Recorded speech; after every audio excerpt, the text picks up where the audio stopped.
कुछ किस्से होते हैं, कुछ कहानियां होती है, उन कहानियों के पीछे कुछ राज होते हैं। उन राजों को ही लेकर हम आपके बीच आए। स्वागत है आपका नो ब्रेक स्टोरीज। एंड इस नो ब्रेक स्टोरी की एक नो ब्रेक कहानी भी है जिसका नाम है धर्मा अनटोल्ड स्टोरी। इस स्टोरी के एपिसोड 1, एपिसोड 2, एपिसोड 3 हम देख चुके हैं एंड सुन भी चुके। अब बारी है इसके एपिसोड 4 और इस एपिसोड 4 में हम आपको बताएंगे कि किस तरीके से धर्मा अपने परिवार वालों से मिला और वहां पर क्या क्या। तो चलिए दोस्तों, बिना ब्रेक के हम इस स्टोरी को शुरू करते हैं और आपको बताते हैं धर्मा के जीवन की अगली कहानी।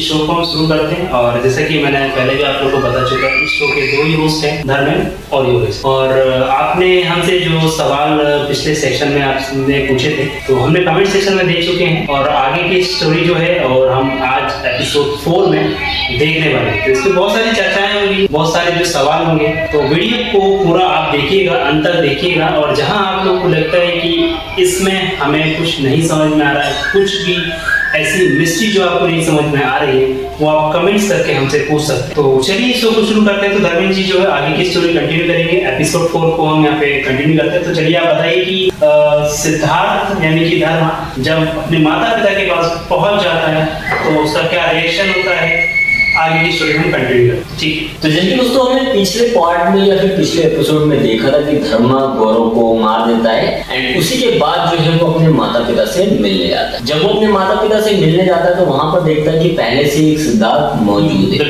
एंड वो सिद्धार्थ ना ही कुछ पहचाना हुआ लग रहा था और ना ही कभी देखा हुआ लग रहा था जी, क्योंकि धर्मा को पता था कि उसका कोई भी भाई बहन नहीं है एंड उसके माता पिता की वो जो है इकलौती औलाद। अब ऐसे में कोई बंदा जब देखता है कि यार नया बच्चा दिखा है हमें या फिर नया व्यक्ति दिखा तो ये कौन है, हम भी अगर हमारे घर में जाते कोई नया बंदा हमें दिखता तो हमारे मन में क्वेश्चन होता है कि यार ये कौन है।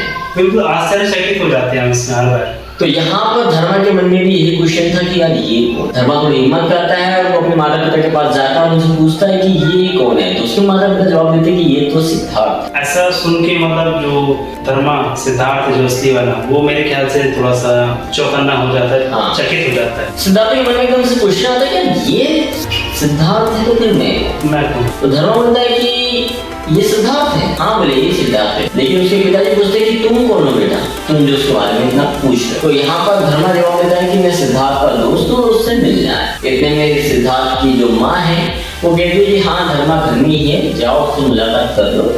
ठीक है, मतलब सिद्धार्थ घर में ही है, हाँ। उससे मिला था। अब सिद्धार्थ सोचता है कि चलिए मिल लिया जाता है कि कौन है भाई, कौन सिद्धार्थ मेरे घर में रह। तो सिद्धार्थ जैसे ही उस घर में जाता है, मतलब कि हमारा हीरो धर्मा जैसे घर में जाता है, वो उसे देखकर जो बहरूपिया सिद्धार्थ होता है वो एकदम चौंक जाता है। अब इसमें बात ये सोचने की कि वो जो बहरूपिया सिद्धार्थ है, हाँ। वो ऑलरेडी धर्मा को जानता है, लेकिन धर्मा नहीं जानता है कि वो कौन है। माँ बाप को तो पता नहीं है क्योंकि माँ बाप तो बाहर है, लेकिन जब धर्मा उससे सवाल पूछता है कि तुम कौन हो तो बोलता है कि मैं तो सिद्धार्थ। तो फिर धर्मा बोलता है कि अगर तुम सिद्धार्थ हो तो मैं कौन हूँ। फिर बोलता है मुझे नहीं पता तुम कौन हो। इतने पर ही जो हमारा धर्मा होता है वो गन निकाल लेता है, उसके सर पर लगा है, बता दो कौन हो नहीं तो ये दिन तुम्हारा आखिरी दिन होगा और शायद सिद्धार्थ मर जाएगा। तो इस पर थोड़ा घबराता है और वो बोलता है कि मैं सिद्धार्थ नहीं। धर्मा बोलता है कि नहीं तुम सिद्धार्थ नहीं, सच बताओ। मतलब पूरा भरोसा था सिद्धार्थ की, सिद्धार्थ नहीं। क्यों नहीं भरोसा होगा कि ऑलरेडी सिद्धार्थ उसके सामने खड़ा है ना। बिल्कुल। तो यहाँ पर फिर धर्मा बोलता है कि सच बताओ तुम कौन। तो बोलता है कि सच बताओ तो मैं सांगवान। सांगवान वो व्यक्ति था जो गौरव के पिताजी का बॉडीगार्ड था। बॉडीगार्ड गौरव जी हाँ।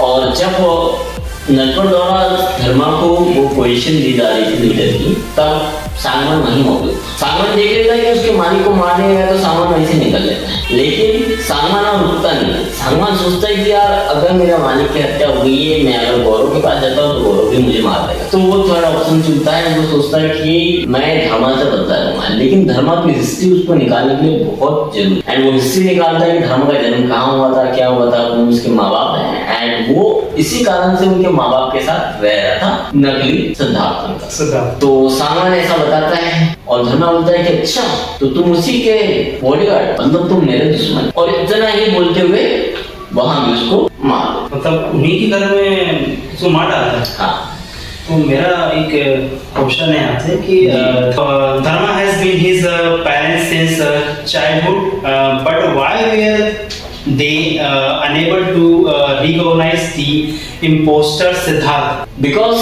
One reason, why? जब सिद्धार्थ गायब हुआ था तब वो बहुत कम उम्र था। एंड हम देखते हैं कि जब बच्चे बड़े होते हैं तो उनके फेसेस भी जो है चेंज होते हैं एंड मल्टीपल चेंजेस आ जाते हैं। अब अगर तुम ही एक बच्चे हो और फिर अपने माता पिता से 10 साल बाद 12 साल बाद मिल रहे हो तो वेरी डिफरेंट एंड फेस बिल्कुल चेंज हो जाता है आपका। पहले कुछ और थे, बाद में कुछ और आप नजर आते। ओके।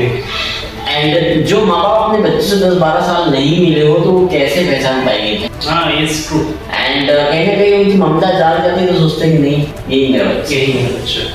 तो लाइक क्रिएटिविटी ये चीजें वहां पर इसलिए हुई क्योंकि सालमान जो था उसने कभी भी ऐसा उन्हें महसूस नहीं होने दिया कि वो सिद्धार्थ नहीं, ठीक है।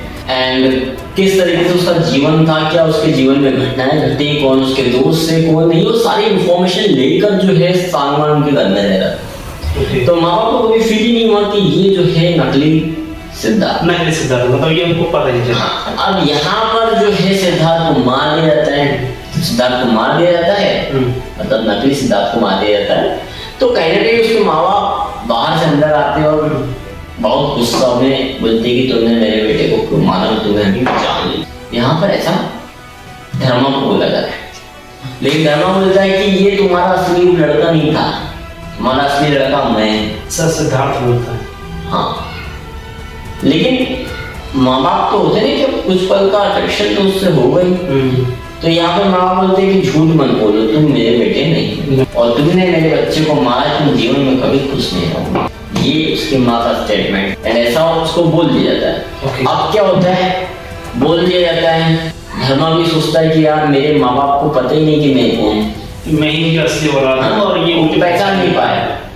एंड वो नहीं पहचान पाया, धर्मा को बहुत बुरा लगता है और धर्मा वहां से निकल जाता है। लेकिन जब किसी की औलाद को मार दिया गया उसी की माँ बाप के साथ, तो माँ बाप होते कि पुलिस बुलाते हैं, आसपास के लोग इकट्ठा होते हैं, तो ऐसी कोई कंडीशन नहीं हुई या फिर उस व्यक्ति को पकड़ के नहीं रखा गया वहाँ पे? उस व्यक्ति को कैसे पकड़ के रखेंगे जब 10 गाड़ियां आपके साथ चल रही हो, 10 गाड़ियों में 5-5, 6-6 बॉडीगार्ड हो, 50 लोगों के हाथ में गन हो, क्या उस बंदे को रोकेंगे? नहीं, बिल्कुल नहीं, ये बात सही है। तो कहीं ना कहीं धर्मा फुल पावर में गया था भाई।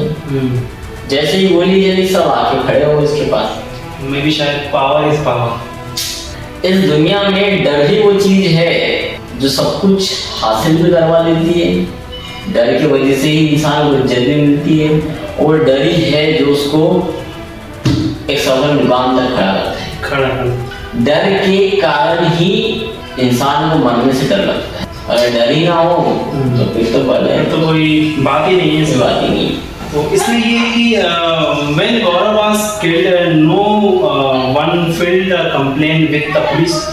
मतलब किसने कंप्लेंट क्यों नहीं की जब गौरव की डेथ हो जाती है, वहाँ उसको मार दिया जाता है, उसकी और भी रिलेटिव्स होते हैं, फैमिली मेंबर्स होते हैं, क्योंकि वो भी उस पोजीशन में था, एक पावरफुल में था, क्योंकि उसके पास भी पिता की कई सारी संपत्ति थी। अब देखिए, पहले मैं आपको बता चुका हूँ पिछले एपिसोड में कि गौरव इकलौता, मतलब उसका ना कोई भाई था, कोई बहन नहीं, कोई भी।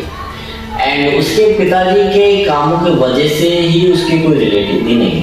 अब कहते हैं ना कुछ लोग गलत काम करते तो कई लोग उनका साथ छोड़ देते हैं, तो कहीं ना कहीं गौरव के पिताजी के साथ भी ही थे। एंड जब गौरव को मारा गया तो एक बात बताइए, अब इतना बड़ा सुप्रीम लीडर है तो वो थोड़ी उसकी हत्या बाहर आने लगा, किसने मारा, ये मान के गया।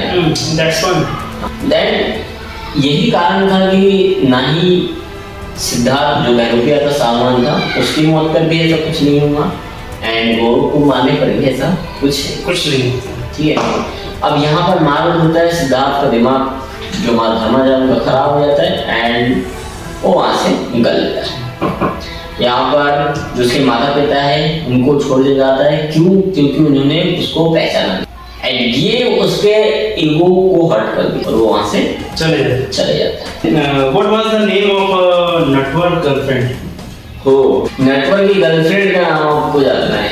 अच्छा, पिछले कमेंट में क्वेश्चंस जरूर आ जाएंगे। ये कुछ कमेंट्स थे तो इसलिए हमारे ऑडियंस के कुछ क्वेश्चन थे कि उनकी गर्लफ्रेंड का नाम जानना चाहते हैं। तो जो नटवर जी थे उनकी गर्लफ्रेंड का नाम रश्मि था। रश्मि था। अच्छा, रश्मि उनका नाम था जी।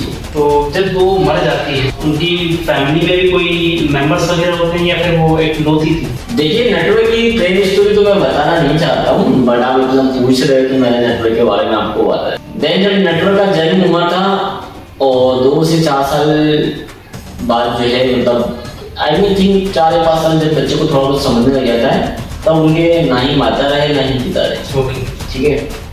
देन वॉज एक एक्सीडेंट था, एंड वो एक्सीडेंट ऐसा था कि जो नटवर था वो झुग्गियों में रहता था। पावर नाम का व्यक्ति था जो उनके झुग्गियों पर कब्जा करने के लिए आया था। रश्मि भी उसी झुग्गी में रहती थी। एंड क्या होता है, उन झुग्गी को खाली नहीं करवा पाता है कोई, तो ये गुंडे लेके जाते हैं और जो झुग्गियों में रहते हैं वो सबको मार। देन ओनली केवल नटवर और जो रश्मि थी वही बसती। मतलब ये 2 लोग बचे थे। कहाँ बसते हैं, कहाँ घुस के रहते हैं, जो नालियाँ होती है ना उसके अंदर घुस के रहते हैं। अब वहां से ही इनकी कहानियां शुरू हुई। तो नटवर और रश्मि फिर वहां से दोनों साथ में रहते हैं, भीख मांगते हैं, इससे उससे खाना वाना लेते हैं। वो कहीं ना कहीं उनकी जिंदगी वहां से शुरू। फिर इसी बीच जो है वो कुछ तस्करी करने के लिए दी जाती है, कुछ चीजें दी जाती है। इन चीजों को बेचने के लिए उनको जो है प्रेरित किया जाता है, ट्रेन किया जाता है। हाँ, ओके। और ये बेचते भी थे।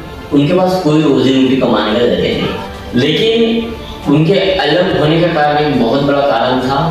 अब इनकी प्रेम कहानी तो चली गई थी, लेकिन वो वहां से अलग हो जाते। रीजन क्या था इनके अलग होने का? रीजन द मोस्ट रीजन ये था कि रश्मि को बेचा जा रहा था, मतलब उसको सेल किया जा रहा था। हाँ, एंड उसको सेल किया जा रहा था। नटवर वहां से रश्मि को छुड़ाता है, भगाता है, और रश्मि की जो बुआ दादी थी, जो कोई थी, उनके वहां जाकर उसको जो है छोड़ देते। लेकिन बुआ दादी मर चुकी थी, नटवर एक बहुत बढ़िया पोजीशन पे पहुंच चुका था, एंड बुआ दादी वहां से गायब हो गई थी क्योंकि वो नहीं चाहती थी कि रश्मि वहां रहे, एंड रश्मि को जो है ये वापस ले जाए। इसलिए वो अपनी जगह चेंज कर लेती है, और ये जगह नटवर को नहीं पता होती। लेकिन इतने सालों से जो नटवर है वो रश्मि का पता लगाने के लिए अपने आदमी भेजता है, एंड कहीं ना कहीं उसको फाइनली पता चलता है कि रश्मि यहाँ पर रह रही है। एंड वही उसका नाम जो चेंज हो चुका था, मोहिनी उसका नाम रख दिया गया। मोहिनी उसका नाम रखते हैं। तो देन नटवर को पता चलता है, और नटवर उसी कारण से जो है उससे मिलने के लिए जाता है, और मिलने जाता है, मिल तो लेता है, और बोलता भी है कि मैं तुम्हें साथ में लेके चलूंगा, लेकिन अभी नहीं। एंड वो अलग हो जाते हैं। फिर वहां से आपको पता ही है, जैसे कि हमने स्टोरी में बताया था, कि वहां से धर्मा उससे मिलता है, एंड उनका जीवन का एक जो नया प्रभाव होता है वो शुरू होता है। रश्मि तो है नहीं, रश्मि मर चुकी है। लेकिन इस स्टोरी में और आगे की स्टोरी में अब हम जो है धर्मा की प्रेम कहानी देखेंगे, एंड धर्मा की प्रेम कहानी का लास्ट जो एपिसोड रहेगा वो हम रिकॉर्ड। बिल्कुल, ठीक है। ऑडियंस बिल्कुल उस समय का जो है बेसब्री से इंतजार करेंगे। तो मेरा एक प्रश्न ये भी आपसे कि when a mafia figure and commits a murder they receive the most supported from politicians। जो माफियाज होते हैं क्या उनको पॉलिटिशियंस का सबसे ज्यादा सपोर्ट होता है? अब देखिए, कोई भी अगर राजनेता खड़ा हो रहा है, पहली बात तो उनके पास पैसा है पहले से तो ठीक है, लेकिन अगर पैसा नहीं तो बैक सपोर्ट जरूर है। एंड यही कारण है कि पॉलिटिशियन सपोर्ट करते हैं, क्योंकि इनके बहुत सारे काम जो है वो इन्हीं के द्वारा होते हैं, चाहे वो मनी से रिलेटेड हो, चाहे कोई आदमी आ रहा हो बीच में, चाहे उनकी कोई परेशानी हो, तो ये सारी चीजों को कंप्लीट करने के लिए, या फिर अगर उनको कोई फंक्शंस हो, या फिर किसी तरह की योजना आना हो, किसी को हटाना हो, किसी को मारना, तो ये मोस्टली वक्त में जो है इनका इस्तेमाल किया जाता है। क्योंकि जब उंगली सीधी उंगली से नहीं निकलता तो पेड़ कर ली जाती, तो कुछ इसी टाइप का क्राइटेरिया जो है पॉलिटिशियंस इस्तेमाल करते हैं। तो धर्मा जैसे कि अपने बहरूपियों को मार देता है एंड वहां से निकलता है, लेकिन अब उसके जीवन में एक नया पड़ाव आने वाला है, एक नए व्यक्ति की एंट्री होने वाली है। एंड जब तक एक बड़े किलर का या फिर बड़े अपराधी का लव स्टोरी ना हो, तब तक उसकी कहानी तो अधूरी होती है। तो धर्मा के प्रेम कहानी पर एक लाइन लिखी गई थी, वो लाइन मैं सुनाना चाहता हूँ आपको। बिल्कुल। अब हो चुकी है सारी हदें पार, अब हो चुकी है सारी हदें पार, सारी हदें पार, अपराध के दुनिया के राजा को मिलने वाला है उसका प्यार। बहुत खूब। अपराध के दुनिया के राजा को मिलने वाला है उसका प्यार, किस मोड़ पर किस राह पर मिलेगा ये तो वक्त बताएगा, और उस वक्त के लिए आपको करना होगा इंतजार। Well done. तो हम कहानी करेंगे कंटिन्यू अगले पार्ट में, एंड आप यूं ही हमें सपोर्ट करते रहे, प्यार करते रहे, एंड आपके जो भी क्वेश्चंस हो या आपको जो भी ऐसा लगे कि हमारे स्टोरी में कुछ पूछने लायक है तो जरूर बताएं।